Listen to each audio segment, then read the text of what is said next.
Morales, and I'm a Sydney-based commercial photographer and camera operator, and this is how I learned photography. So the way I realised I wanted to learn photography was not really by choice, it kind of just crept up on me. So my father was the photographer for years, had his own dark room, and so I grew up with it always around. But as any kid, you usually don't do what your parents do. So it took me a while, and I was into music. I wanted to be a musician really, originally. I still play. And I remember hearing an interview where they said that the closest connection to something emotional for them was music, and that's what I always felt, until one day I was watching a documentary, and it was a Dutch photographer called Anton Corbijn, and he's a rock photographer. And I remember seeing those photos, and I just felt, it sounds really cliche, but it had that same feeling that music gave me. And I think that was the moment that I thought, wow, like this is another viable option of something that I really want to get into, that kind of gives me that feeling. And I would say that was probably the moment that sort of propelled me to want to follow it as a career. So in terms of learning the craft, at the beginning it was a lot of books, a lot of self-research, a lot of YouTube. I follow a photographer called Joey Lawrence, who I really loved his work, and he had a series where they filmed them online, Creative Live I think they're called. Really, really great resource. A lot of professionals teach their craft there. And then once I got into assisting, you learn off other professionals, and you just take bits of everyone that you learn, like most careers, I guess, and then that's a really, really good way to learn. You're expected to know all the aspects of photography in a professional setting, so I'd say that would probably be the biggest source. So in terms of mentors, I've had quite a few. A lot of the photographers that I started training with, Stephen Popovich, a fantastic, incredible fashion photographer in Sydney. He taught me a lot of things, kind of took me under his wing, and I owe a lot to him. Ben Cole is another. Ben Cole is a studio product photographer. He shoots a bunch of stuff, but he was another great mentor for me.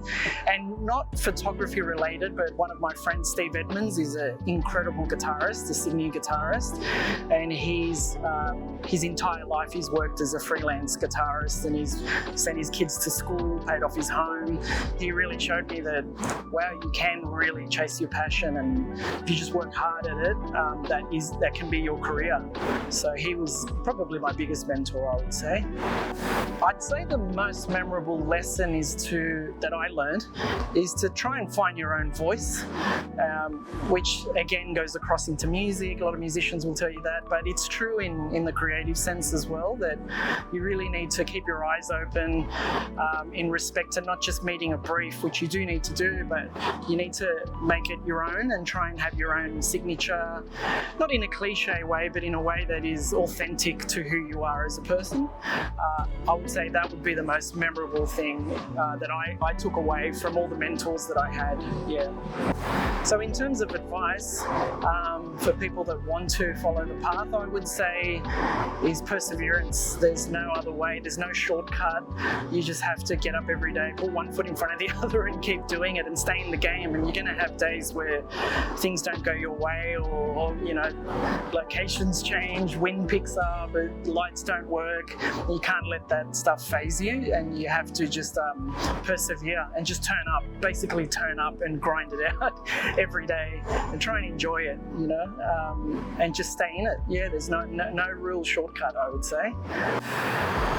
What excites me most about my work is just the variety. I don't do well in kind of 9 to 5 settings where I do the same thing every day, and whilst I am shooting every day, or try to, I love the different aspects. You learn to really love the variety and the changes. Sometimes people stress over them, but I think if you learn to appreciate them, you realise that we're pretty actually lucky to do a job that is fairly different from day to day, and I love the people you meet.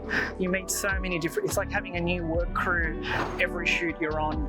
You just meet so many incredible, inspiring people that have chased their passions and are all kind of working together to make a project come to life. I would say that's the thing that's most exciting for me. It's always the work, it's always the job, it's always the project, and what you can do to assist and to help make it better. So I would say the first camera I owned was really like an auto camera because I didn't really know much. It was a Nikon Coolpix, and it has one of those little lenses that would just pop out, and I thought, wow, look how far it goes. That was the exciting part for me. And I remember seeing the photos and going, wow, this is a good camera.